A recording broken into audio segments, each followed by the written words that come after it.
Look, there you go. You guys can be the stars of the show. Go ahead. Do whatever. Okay. So, Tyler, I love you so much. And I am so devastated that I was not here. I needed that so badly yesterday, and when Madison sent me that picture, that brought joy into my life. So thank you from the bottom of my heart. I'm so appreciative. Is Pip actually stealing that? I don't know that he said. Do they ever say what color his hair is? I don't know. No, I actually bought like most of that costume for something else, and I was like, but it's why Pip. not? Like you're like, this is clearly Pip.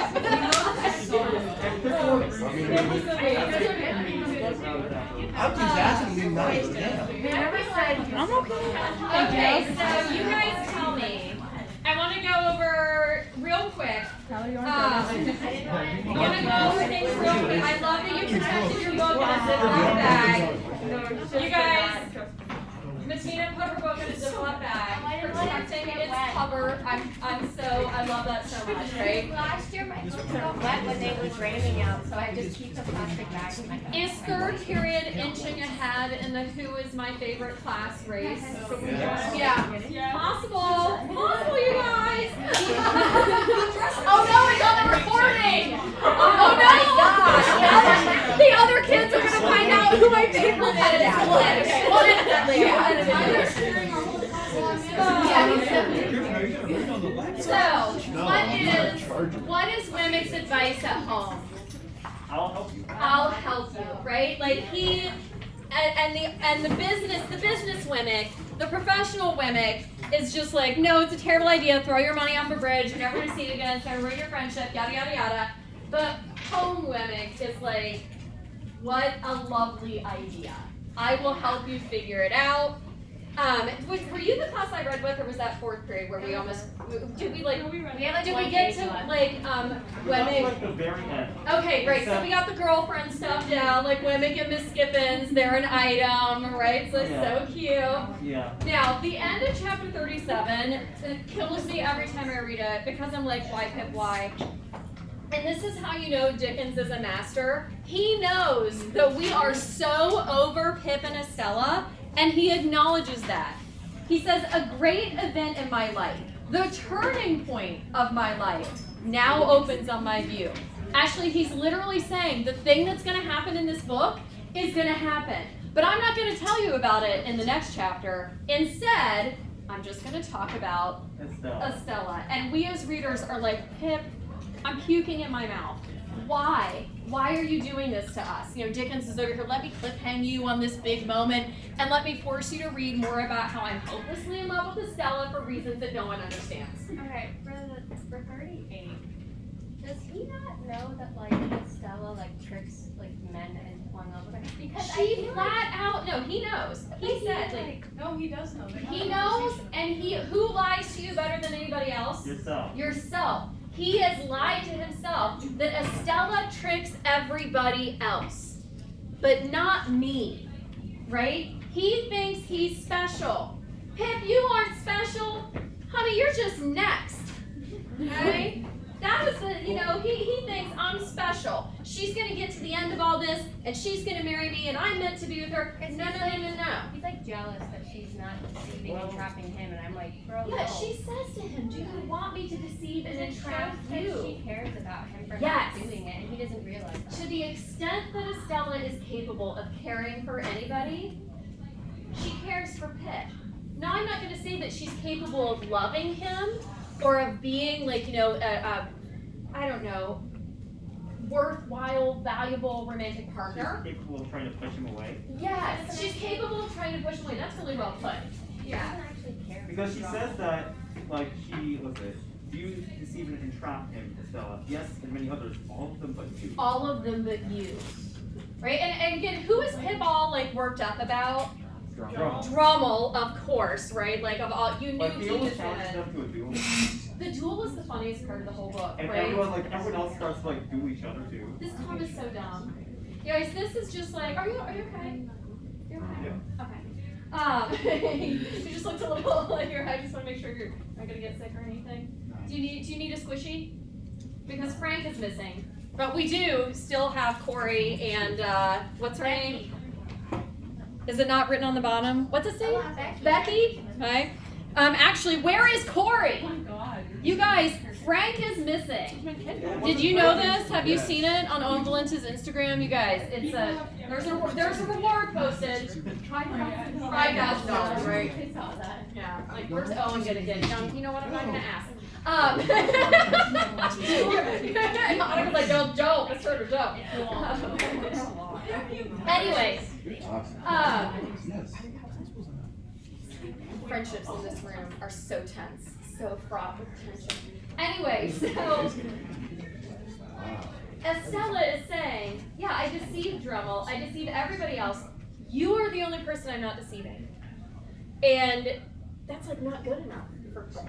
Now, my favorite line in this is when he's all like, you're letting Bentley Dremel pay attention to you, and she's all like, a candle can't help it if moths and other creatures fly around its flame. Like, He's I'm like, like, no, but Estella cannot Estella. cannot Estella help it? Yeah, that is awesome. It's like, well. That's funny. Yeah, I love that whole. Estella has some great zingers in here. You know, when she fights. Okay, first of all, tell me this: what is Miss Havisham upset about? That Estella isn't loving her. She's being Well, mean we to taught her. not to enjoy What in the world? Havisham's all like, but to not love me. And how does Estella explain this to her? What does she say? He's like, you told me not to love anybody. Yes, it's you.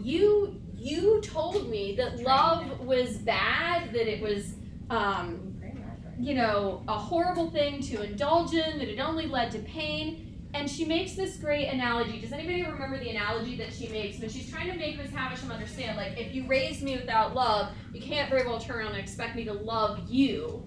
She says, it would be as if you had raised me without what? Like the daylight. Good. So she's talking about love, and she equates it to light. What page is that on? That is. Everybody got that? 306? Kind of right in the middle of the, like, two middle paragraphs. She's saying, like, look, if you had raised me without daylight, if you had kept me in the literal dark for years, never allowed me to see the light of the sun, you wouldn't expect that you could take me outside and show me the light of the sun and that I would know what to do with it. You know, you guys have did you read the allegory of the cave? Yeah. Right? So remember when the prisoner gets out of the cave and he's blinded by the sun? He can't even like see the things that are around him because the light of the sun is so blinding. It's disorienting. And she's like, you didn't raise me with love, so you can't expect me to love you. It's just like if you raised me without light and then you put me in the sunshine, would you be able to see? You'd be blinded by that light. Okay, so love, light, Estella, her name means which cast light. Charles Dickens shut the front door. Okay, is he thinking about absolutely every detail? How does he do it? I don't know. Right? Right? Like I need the the cork board and the red thread and all that stuff. That's what I need, right? It's like that's how I would have to put this together. So this I just love the way that she uses this analogy to try to get Miss Havisham to see, like, look, I can't love you, and she calls her out on it. She's like, have I ever not done what you told me to do? Have I ever, once strayed from your teachings? You can't call me out for not being what you wanted. I'm sorry if this experiment that you were running on me didn't work out the way that you wanted it to. So what is Miss Havisham learning? She was trying to hurt others. Who did she hurt? Herself. If you seek revenge, how many graves? 2. Right? One for the person you're killing and one for yourself. So here's Miss Havisham spending all this time thinking that she's going to use Estella to get back at her fiance and ending up causing herself more pain. No, she is not. There was that line in there where she was like mother by adoption, where it kind of like where Estelle is like saying, you are my mother in name, but you have never given me the maternal love Yeah, and this raises an interesting point. Are there any mothers in this book who, where, just got Ashley's like, oh, that just got real. Are there any mothers in this book who have productive, successful relationships with their children?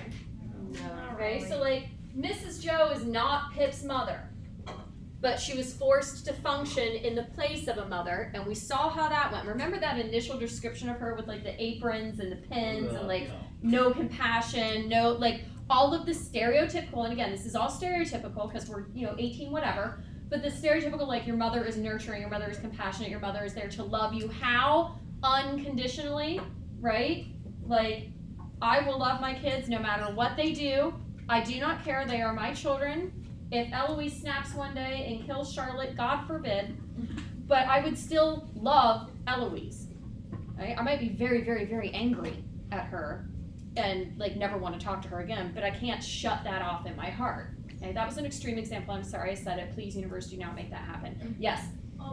Did Charles Dickens like have a good relationship with his mom? Or What do you think? like, What do you think?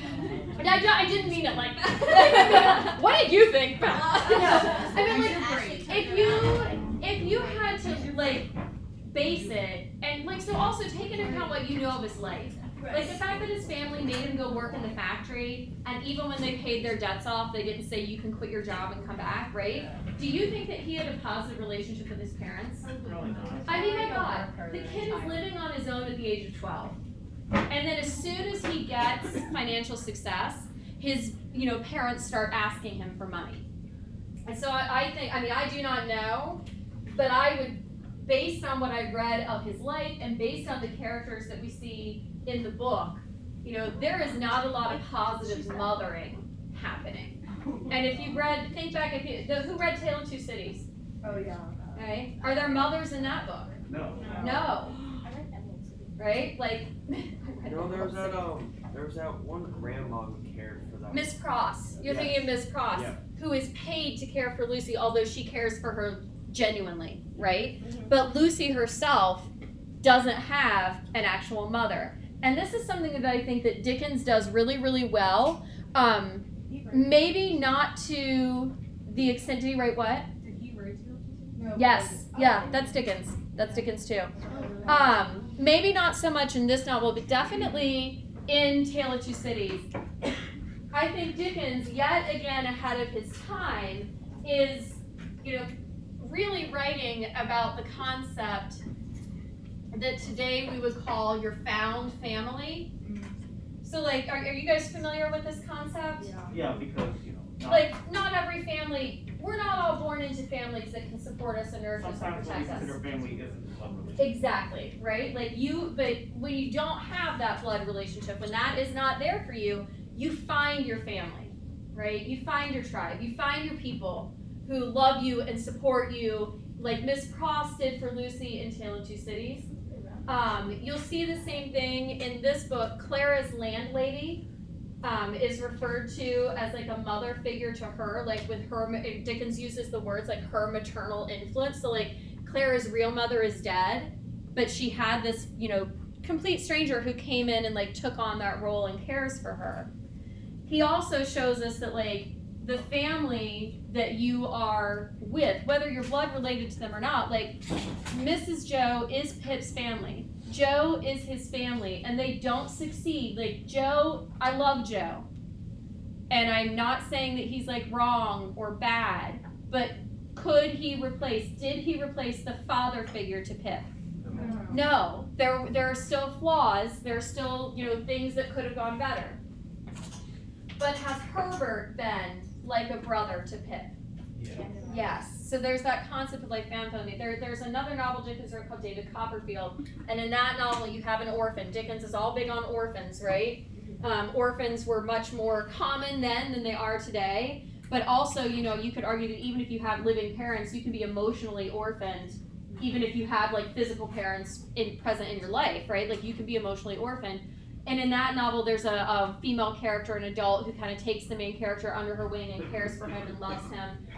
This is a common theme in Dickens's work, that you may not be born into the family that can provide you the emotional support that you need, but that there are people in the world that you can find that will help fill those roles for you. And I love that idea. You know, I was blessed to have a, you know, incredible family. I have incredible sisters. I have an incredible mother. My father was great. Like, I really, really just lucked out in the parent department. But not everybody does. And it's important, I think, for us as human beings to know that there are people who can fill those roles and offer those supports and love unconditionally in those ways, even if they aren't like our blood related family relatives. And like, good on Dickens for figuring that out 150 years ago. What were you gonna say? So like, Oh, both of you. Oh my God.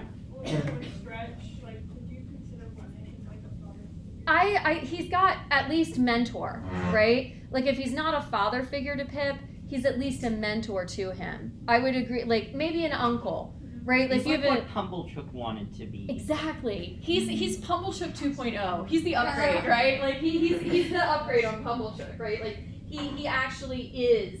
You know, if you've got an aunt or an uncle that you're close to that kind of have a different relationship than you do with your parents, but it's still supportive and loving and all this, that's kind of where Wimmick falls in. Madison, what were you gonna say? So like, with the extreme scenario that like Eloise like kills Charlotte, like, would you still want like if Eloise were to like go to court, wouldn't you still want her to be like found like not guilty? Yes, because she's still my kid.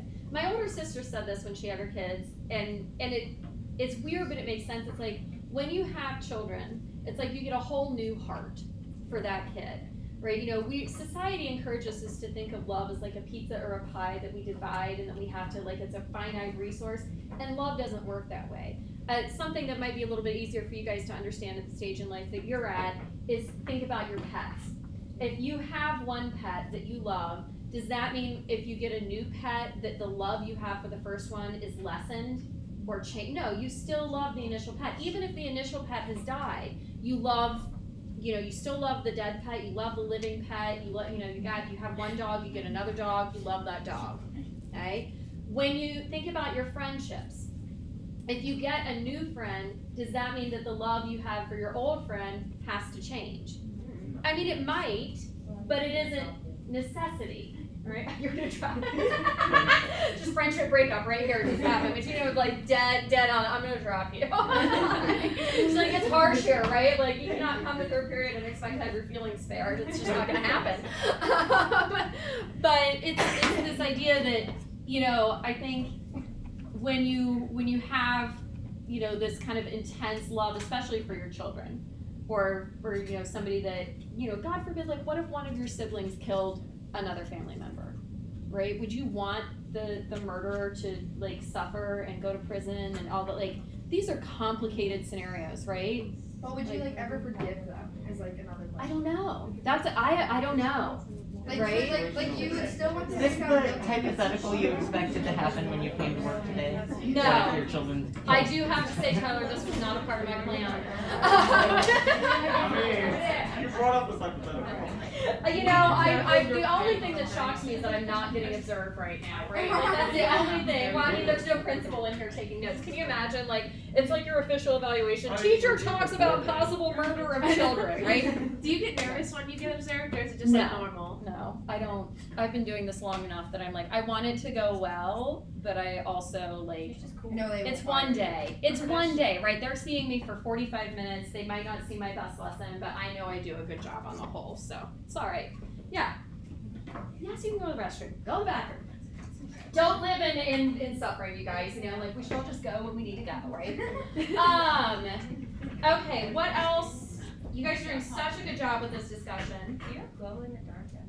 I sure do. They're How's that amazing. possible? It's the packaging that glows in the dark. Oh, Not the M&Ms I was like, what themselves. chemical did I I put? swear. No, Look, it's- you see how it's like spider web? Oh. So yeah, I haven't tested it out yet, but It works. Turn the So- lights off. in this hallway, the four of us who teach in this hallway have this, like, stupid inside joke about M&Ms. And when I was last minute buying my Halloween candy yesterday, I saw these in the store and I was like, oh, I have to bring these in for my fellow my K hallway teachers. Like, we need, alright, so I brought this in for us. Okay, we talked about Estella being what Miss Havisham has made her. The atmosphere of Status House is, of course, horrible as always. When he sleeps there and then he like sees like Miss Yeah, he said 1,000 Miss Havishams. Like, that must be terrible. That's a little creepy, right? Like Miss Havisham everywhere you turn. Can you imagine? Like, yeah. Like, of all the people that I don't want to haunt my nighttime existence, Yeah. Okay. you guys, if I had to sit down with Miss Havisham at any time of day, let alone at 2 a.m. and have a conversation with her, that is like not what I'm looking for. I like this house was extra room in the hallway. Yes. And stuff, and actually- Yes. She was like an actual. Yeah, it's good. Let's see. The moths, all of them but you. Okay, so we need to look at the last paragraph of chapter 38, because I guarantee it made no sense to you. Yeah. Okay, so, let me tell you the illusion that's being made, and then we'll reread it, and you'll see how it works. So Dickens starts with in the Eastern story. Dickens was very influenced throughout his life by the 1001 Arabian Nights. Wait, where are we? This is the last paragraph of 38. You guys know the Arabian Nights, 1001 Arabian Nights? Everybody wants to sing Arabian Nights. Oh yeah. Right? Okay, so well, let's stop and look. This is a piece of literature that comes to us from I do not know where. The Middle East, the Near East. Somebody Google 1001 Arabian Nights. What, like? Arabia? Maybe, but I don't want to. I know I don't want to. You know, all those country names and boundaries got. like all much. Yes, like so I don't really. Where is it? It came. Storytellers. Iran, Saudi Arabia, and India. So a lot of places.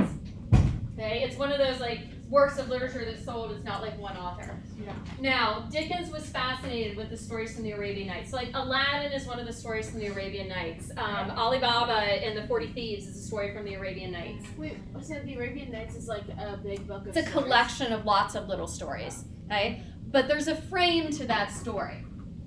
So in the 1001 Arabian Nights, you have a sultan who is very rich and very powerful. And he has it in his head that he can never trust a woman. That any woman that he marries is going to, wrong him, do something bad to him, take him for his money, whatever. And so what he does, because reasons, he marries a woman, sleeps with her, and then has her killed the night of their wedding so that she never has an opportunity to betray him. Until he meets, oh God, what is her name? Shahrazad is her name. And you don't need to know that. I don't think I can even spell it. But he meets this woman, Shahrazad. When she's beautiful, he marries her. And she knows the deal. She knows that he's killed, all of these previous wives. And so, they have their wedding night, adult things happen. And afterwards, he's having trouble falling asleep. And she's like, let me tell you a story. And she cliffhangers every story that she tells him. At dawn, she stops the story at a place where he's like, are you kidding me? I can't kill you because I need to know how the rest of the story goes. And she does this for 1001 nights until he realizes that he's got a problem and he needs to not kill his wife, right? And she extends her life, she earns his love. Now, of course, this is problematic. Do you want the love of a man who has killed other women? No, we don't. But we're just going there because it's a story from, the ancient world. They have a whole TV show called Love and Lockup or something. Oh, they could be on it, right? Yeah. Shahrazad and that sultan.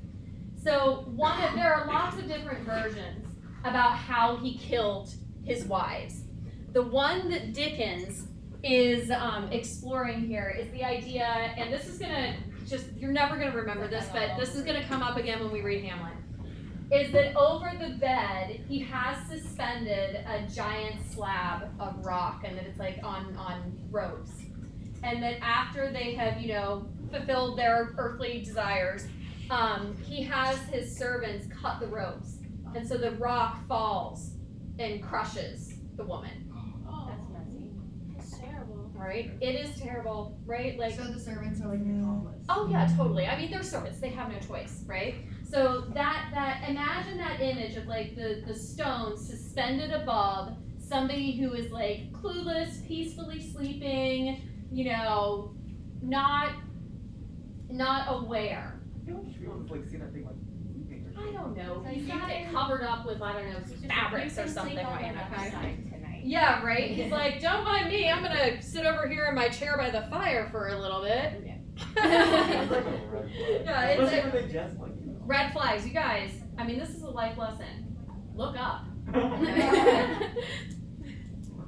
Okay, so he writes. We're safe. I know we're safe in here. I think you never know, right? This thing comes falling down on me. I did one year when I was teaching. You know those like roll down maps. Yeah. I went to pull down my roll down map, and the whole thing fell down on me. It was like, why? In the Eastern story, the heavy slab that was to fall on the bed of state in the flush of conquest was slowly wrought out of the quarry. So that slab didn't just appear overnight. It was something that had to be quarried out and carved. The tunnel for the rope to hold it in its place was slowly carried through the leagues of rock. The slab was slowly raised and fitted in the roof. The rope was rove to it and slowly taken through the miles of hollow to the great iron ring. How long did it take for that setup to happen? A long while. A long A lot time. of preparation. Ashley, how long have you been reading this book waiting for something to happen? So long. You're like I have experienced, right? All being made ready with much labor. And the hour come, the Sultan was aroused in the dead of the night, and the sharpened axe that was to sever the rope from the great iron ring was put into his hand, and he struck with it, and the rope parted and rushed away, and the ceiling fell. All of the work for the setup over in an instant. So in my case, and he's saying this is what I experienced, it took years for the buildup that was going to prepare that rock to fall on me. Yeah, just go. So he's saying Like he's the bride on the bed who doesn't know that the rock is about to fall Oh, I on thought him. you said like he's a soul. No, he's not. He is like, just as that bride doesn't know that that rock is gonna, descend on her and crush her, even though the preparations for that crushing blow have been going for ages and ages and ages, he's like, it took years, took us 312 pages to get here, and it's all about to fall down. Because I'm he a- was like 7 when the book started, and now Yes. he's 23. Yep. Yeah. He says, so in my case, all the work, near and afar, that tended to the end had been accomplished, and in an instant the blow was struck, and the roof of my stronghold dropped upon me. Okay? You gotta sit front and center, Mr. Carr. That's like all we got left in here.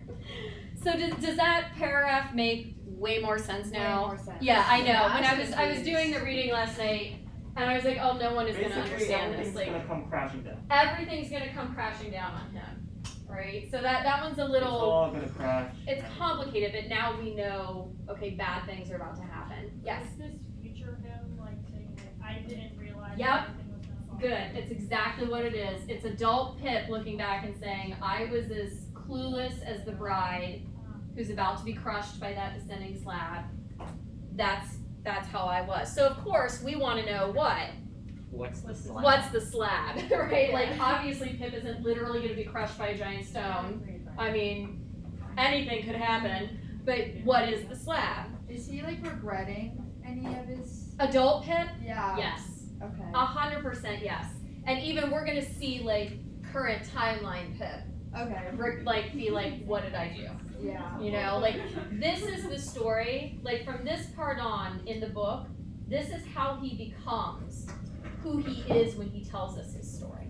So instead of being the obnoxious, arrogant, selfish, ungrateful, whatever negative term you want to throw onto Pip, but well dressed, right? Well dressed. Instead of that, we get the Pip who is instead, remorseful and self-aware and reflective and going, wow, I have made some bad decisions in my life, and if I could go back and do it again, I would do it differently. Who had a hand up over here? Is that you? What's up? So, like, the volume 3, like, what's it gonna be like compared to volumes 1 and 2? Is it gonna be like a roller coaster, or is it just gonna be like kind of like? I think it's more of a roller coaster because so we're gonna get one big reveal Okay. pretty soon, but there are still 2 more big reveals to happen. Okay, so it's not just one big reveal. Okay, there's some other reveals that are going to occur. I really hope our theories are correct. Oh yeah, we guys look at all this stuff we don't know. We don't know. Tell me what we don't know. Matino, we don't know who the fiance was. We still have to find that out. What else do we not know? Benefactor. Who's the benefactor? That's the big one. Okay. Who is Mrs. Joe's killer? Okay. Ooh. Oh, that's a good one, right? Jagger's a servant. What's Jagger's the a deal? servant. What's the deal with Molly? You guys forgot Molly existed, didn't you? Yeah. Don't worry, right? I got it. Are Biddy and Pip secretly in love? Yeah. Are they secretly? Stella's family. Yes, that was like. Baby's future. What is going on there? How about what'd you say? That Yeah, whole the what weird, was it like, thing? what the what was it Yeah. thing? We gotta find that out. I can handle What about the history between Pip's convict and the second convict way back in the marshes? Oh, yeah. Yeah, remember that Wait, is he story? gonna tie that loose ends Like, or not? you guys, all of this is gonna come together. Get ready, because we're gonna have to, start drawing some lines. Okay? Go buy the red thread. We'll get a big corkboard. I feel like, I don't know. Bella, quit harassing your friends. I don't. It's you're defending yourself. I had it right too. Okay, I'll trust you. All right, let's start on 39. Now, here's the deal, guys. We're only going to read a little bit of this today. You are not allowed to read this weekend. What? It's because it's Halloween. You guys, I need. She has to let this out. I do. She needs a moment. I need to be with you when you get these reveals. Okay, you cannot. You're not allowed. Not allowed. Okay, so he says, I was 3 and 20 years of age. Why not just say you're 23? Come on, what is wrong with you? Not enough. Yeah, right, 23. That's all you needed to do. Yeah. 1 score and 8. Exactly. Like, where's that? In the year of our Lord. Not another word had I heard to enlighten me on the subject of my expectations. And my 23rd birthday was a week gone. So 2 years since he's come of age, he still doesn't know anything. We had left Barnard's Inn more than a year and lived in the Temple. Our chambers were in Garden Court down by the river. So they've left their crappy dump of an apartment. They have upgraded, and now the neighborhood they live in is called Temple. So Dickens is going to start throwing around the word Temple and expect you to remember that that is where Herbert and Pip live. It's a much nicer place, thank goodness.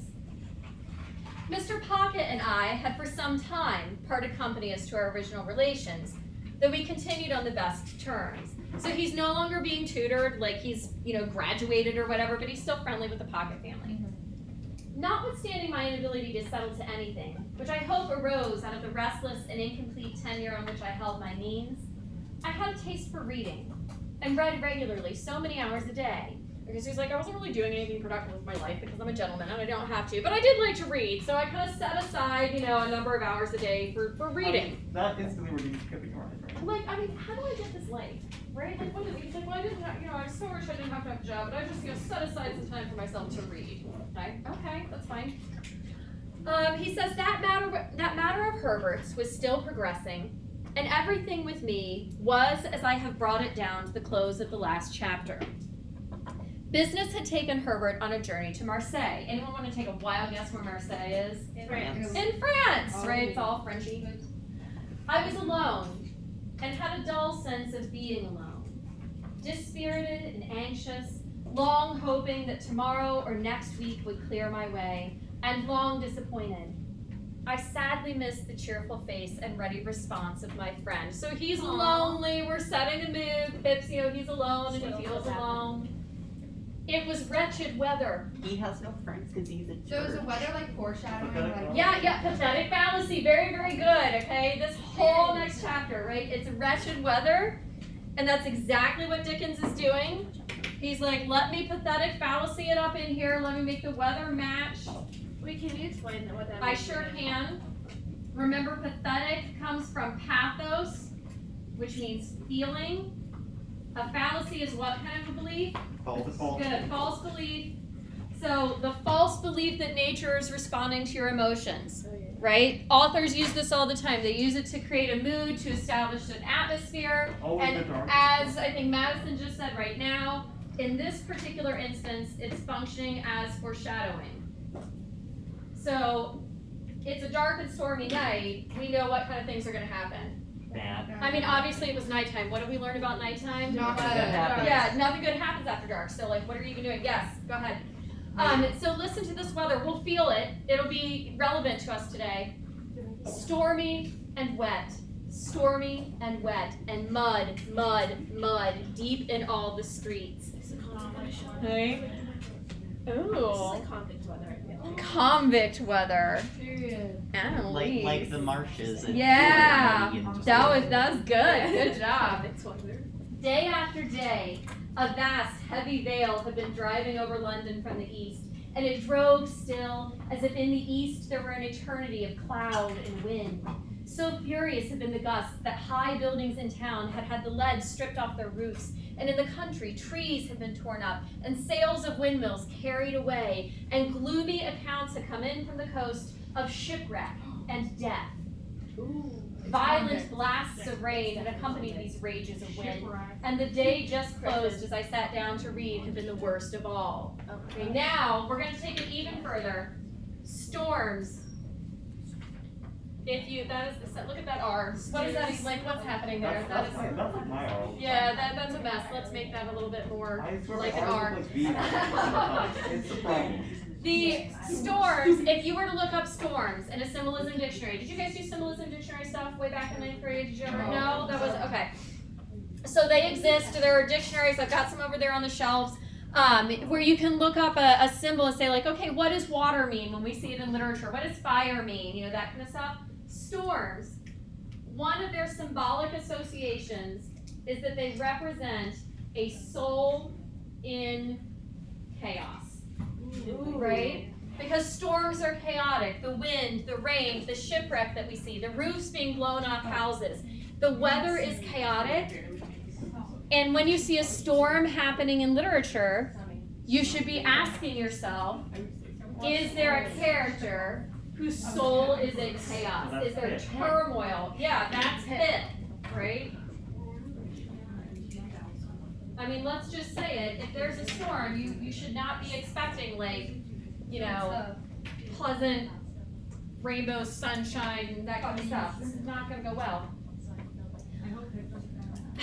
He's not going to die. He's telling us the story, right? Don't forget. He's telling us the story, so he's not going to die. He has plot armor. The first person narrator, who has stronger plot armor than the first person narrator? Yeah. No one. Until you start reading a book and you're like, oh, it's actually narrated by a ghost. I read a book like that once and I was mad. Okay? I was like, it's called The Lovely Bones. Oh, I saw the movie. I should have known from the title. That's what I was thinking, right? If it's actually gonna get beat up by the same person that beat up is Joe. Wait, is the lovely bones the one like when the girl dies? Yes. And like her ghost tells the story. Alterations have been made in the part of the temple since that time. The temple looks different today than it did when this is happening to me. And it has not now so lonely a character as it had then, nor is it so exposed to the river. We lived at the top of the last house, and the wind rushing up the river shook the house that night like discharges of cannon. What? Convict. Dun, dun, dun. Dramatic piano music. Or breakings of a sea. When the rain came with it and dashed against the windows, I thought, raising my eyes to them as they rocked, that I might have fancied myself in a storm-beaten lighthouse. Occasionally, the smoke came rolling down the chimney as though it could not bear to go out into such a night. And when I set the doors open and looked down the staircase lamps were blown out. So he is in the dark night. And when I shaded my face with my hands and looked through the black windows, opening them ever so little was out of the question in the teeth of such wind and rain, I saw that the lamps in the court were blown out, and that the lamps on the bridges and the shore were shuddering, and that the coal fires in barges on the river were being carried away before the wind like red hot splashes in the rain. So it's like I don't know. So like red hot, is that? It's like a huge storm, and he's like, yeah, I don't, nothing good. He says like red hot. Is he like referring to like hell or something? Yes, it's a hellscape. Yeah. Right? I was thinking of Mordor from Lord of the Rings, but yes, hell, go for it, right? Like, I'm like, he's standing there and he's like, well, this looks I don't pleasant. know, I always imagine hell to be very dry. Do you? Dante said it was cold. Yeah. So, you know, like who? Oh, yeah. Remember that whole thing, like the layer of ice or whatever? Oh yeah. yeah. I don't remember the guys that were eating each other's heads. I know, you'll never get that out of your head, right? And I you just looked at the remember. painting of it, I just and it was remember like Jody face down and Yeah, the Pope, yeah. Yes. Yeah, in the baptismal font. Fire.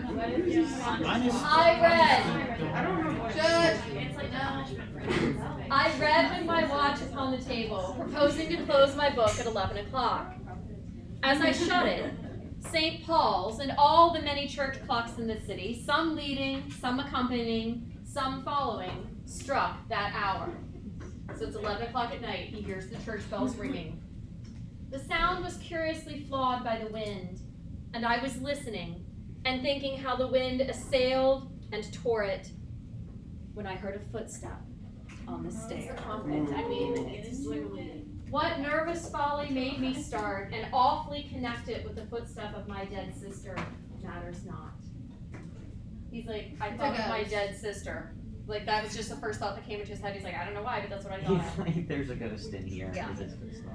It was past in a moment, and I listened again and heard the footsteps stumble and coming on. Remembering then that the staircase lights were blown out, I took up my reading lamp and went out to the stairhead. Whoever was below had stopped on seeing my lamp, for all was quiet.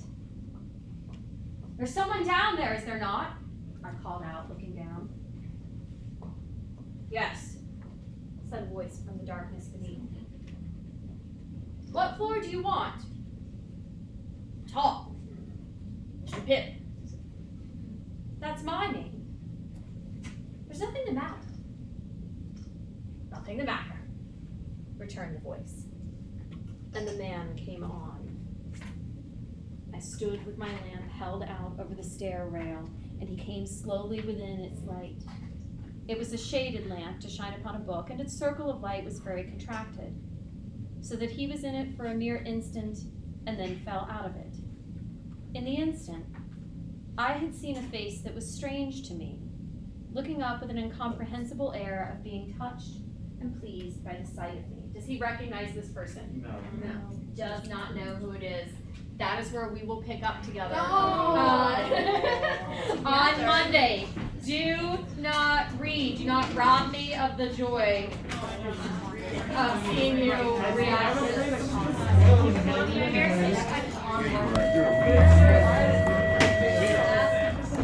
You're gonna read the whole book tonight. Don't do that to me.